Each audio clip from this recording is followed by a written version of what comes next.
The week-long wait for the Doomsday drama. The third episode of Silo has finally been updated. In the last episode, it was said that Sheriff Holston and his wife Ellie both died after going to the outside world to clean the camera. Engineer Juliet's boyfriend told her that the bottom of the secret silo, there is a door to escape the silo, so she was left alone, followed the rope to the depths of the water. But after searching for half a day, Juliet did not find the door her boyfriend had told her about, most likely submerged in the water. She had no way out, so she climbed back up with the rope to forget about her boyfriend's death. Juliet took a bottle of white wine and drank it down. As a result, she drank herself unconscious. On the other hand, the mayor didn't stay idle either. She went inside the silo with the police officers because Holston wanted Juliet to be the next sheriff, so the mayor planned to meet with her personally. Before that, she came to the management office, although she was the mayor in name only. But there are still some things that need to be approved by the judge first. But the judge was flabbergasted by the mayor's request, because Juliet had stolen 4 boxes of server insulation tape from him. It wasn't worth a lot of money, but this kind of theft, the judge did not think Juliet was suitable to be the sheriff. But because of the mayor's repeated insistence, the judge could only agree. The order in the silo cannot be controlled without the sheriff. Besides,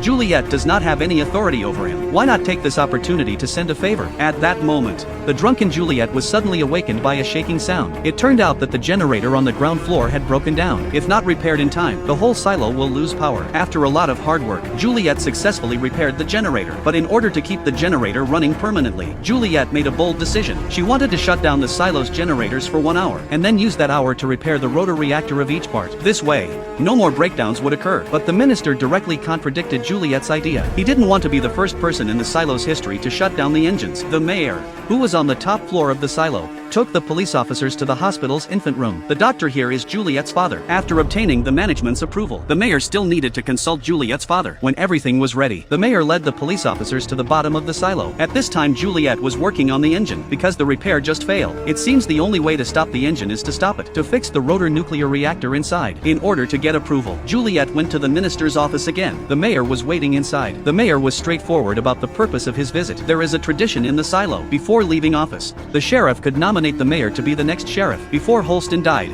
he wanted to give Juliet the position of sheriff, but Juliet didn't seem to be interested in the position of sheriff, and then refused the mayor. Looking at the badge in his hand, Juliet suddenly thought of something. While the mayor, 2 people have not gone away. She changed her mind again, but to let her succeed the sheriff, she had to agree to one condition: permission to shut down the generator and repair the reactor. The mayor agreed to Juliet's application, and she was assured that she would have enough time to make repairs. Repairs begin. The person in charge turns off the power to the silo. All civilians were placed in the lobby. In the moment of power outage, the world outside in front of the screen suddenly went from no grass to green. Then it quickly turned into a black screen, and all this scene was clearly seen by the civilians. When everything is ready, workers pull the cover of the rotor reactor. In front of them are the fan blades rotating at thousands of degrees, and the cause of the frequent failures. The reason for the frequent failures is that the fan blades are protruding and constantly rubbing against the reactor casing. Now they need to be manually removed by grinding. Turning off the power to the generator, the minister told Juliet to repair it for 30 minutes. If the time limit is exceeded, they must abandon the repair and leave the generator immediately. Otherwise,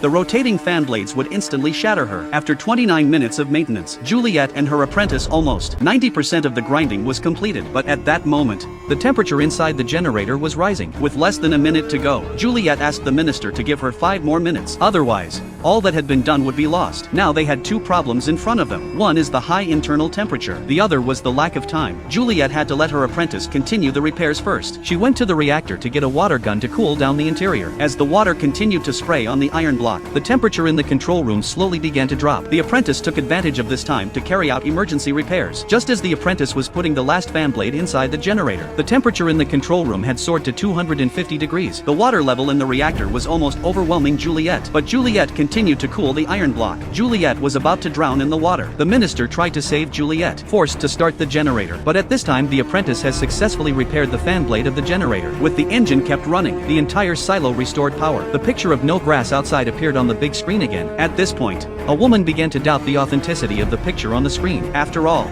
she had just seen with her own eyes the picture of green mountains and green water. Juliet with the generator repaired. The next step was to fulfill the mayor's promise. Go to the top of the silo to serve as sheriff. By now the mayor had already prepared the appointment letter for Juliet. After a long day of work, the mayor was ready to catch up with the police officer alone. Tell him to prepare the wine. He washed up and came back immediately. But after a while the police officer called out the mayor's name, but did not get any response. As a police officer, he felt bad. He found that the door was locked from the inside. The officer had to use his foot to force the door open. When he entered the bathroom, he found the mayor on the floor, dying. Who could have done this to the mayor? We'll see you next week on Silo.